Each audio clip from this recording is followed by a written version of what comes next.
It's the worst of the CBC. Well, it doesn't even matter what day it is. It's the They Didn't Talk About Trudeau in China day, December 10th. Show where I watch CBC. You don't have to. You get the gist. Okay. Throwing out the standard stuff. We don't need to do biggest omission or worst covered story. It's obviously a 10 out of 10, 100 out of 10 on the Rosemary Barton scale.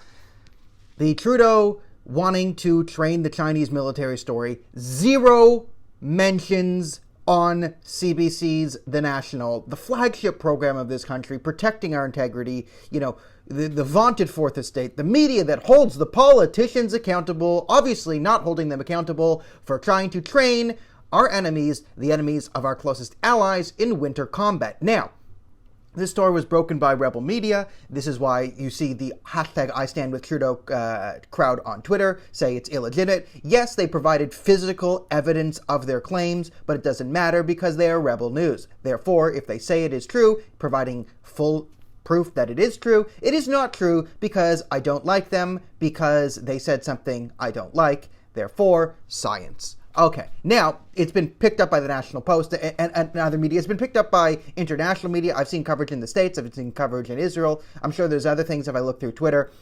Because this is a gigantic story. When Justin Trudeau invited the Chinese military to train in Canada. Now, the deal fell through when the Chinese abducted 2 Canadians over the Meng Wanzhou thing, that just basically detained 2 Canadians. This is how China works, right? This is how most evil countries work. And when I try and say, okay, you can't do diplomacy between, the Middle East or China or communist countries the same way Canada and the Netherlands do diplomacy. Like when Canada and the Netherlands get together, you can be like, hey, what's up? Remember, we're friends? And then you can't do that with China. When we, arrested Meng Wanzhou because she was, had international warrants out for helping sanction bust in Iran, because that's what China does. China doesn't care about anything at all outside of China. They really hate the rest of the world. So they would sell chemical weapons to the Iranians who would want to use them on innocent civilians. They don't care. They're China. They have millions of Muslims in concentration camps. They don't care. They're the CCP.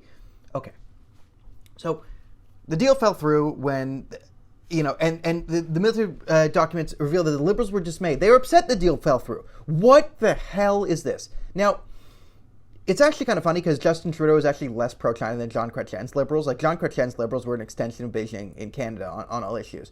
And I've criticized Stephen Harper saying that one of his greatest foreign policy mistake was underestimating the threat of China, that and empowering and propping up the MEK as the official opposition in Iran. But other than that, I was pretty good on Harper. So this has been a common fault of Canadian politics. O'Toole's pretending to be hard on China. He's really not. Trudeau is not pretending to be hard on China. He's openly training the Chinese military or wistfully wanting to do so. It's ridiculous. Okay, so there's a lot of things to unpack here. There's really good reason to believe this is true. One, there's evidence of it. And two, Justin Trudeau, when running for Prime Minister in 2015, openly said, what country do you admire the most? He said, I admire China for its basic dictatorship. And the thing he uses it allows them to do stuff on green energy. And I always have to debunk this because it's so stupid. And, any leftist who's like, well, China's leading the world in green energy, so I guess it doesn't matter what they're doing because they're trying to save the planet, global warming. Okay. China's economy is based off theft, okay? They're not good at creating things. They're really good at stealing them and mass producing them.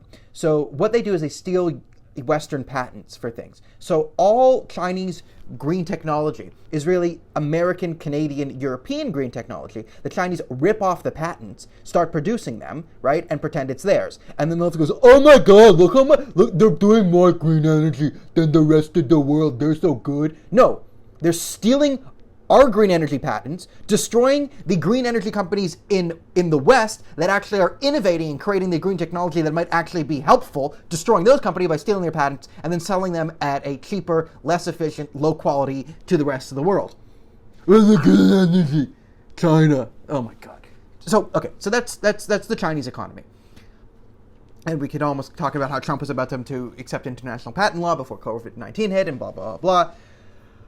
So you have Trudeau, who admires the basic dictatorship in China because he's a stupid man. He's a very stupid man who doesn't understand anything. Because green energy. But he really admires the basic dictatorship. And Justin Trudeau, if I were to sneeze and you're a Muslim, let's say, that might be it. Let's say if I was to maliciously sneeze near a Muslim, okay? Sneezing near a Muslim, and I were to do that. Justin Trudeau would be on TV within the hour, crying, talking about the rise of Islamophobia in Canada, and it would just be unconsolable. It would just be a crying mess, and we'd all have to talk about Islamophobia. It'd be 24-hour news. Daniel Boardman, noted Islamophobe, sneezed in the vicinity of a Muslim. Terrible. You know what isn't that bad to Justin Trudeau? I don't know, locking up millions of Muslims in concentration camps? No big deal. No big deal. I admire them, in fact, for their basic dictatorship. Allows them the most green genocide of the Ugair people ever. It's the most green genocide of Muslims you could imagine. So, it's all good. So, Justin Trudeau invited the Chinese military to train them in winter combat.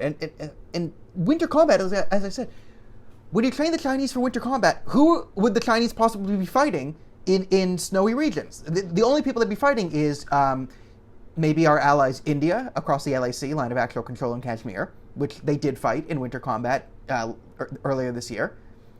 America has winter. Canada has winter. Europe has winter. Maybe like the other places that would be snowy, like southern Chile and the mountainous regions of Argentina, both officially our allies. So who are we training our enemy China to fight in winter? Who? The Russians? Maybe the Russians, but like China and Russia aren't going to go fight. Like they have a vested interest in being anti-Western. And again, both China and Russia funded Justin Trudeau's campaign or funneled money to him in 2015. I'm not saying that's the reason you won. I'm just saying the Chinese and the Russians wanted Justin Trudeau to win. And why would they want Justin Trudeau to win? Probably because he wants to be pro-China. So Justin Trudeau commits treason, invites the Chinese army to train on a thing, and zero mentions from the CBC. Zero. They don't talk about it. They don't address it. I'll watch again tonight to see if they go on it on tonight's national, but zero mentions on the flagship program. Zero. Like, how are we not... Like, when I say defund the CBC, that's too much. Like, we need to nuke the CBC. Like, launch a preemptive nuclear strike against CBC headquarters because it's that bad. That bad. Watch me get banned for that obvious joke.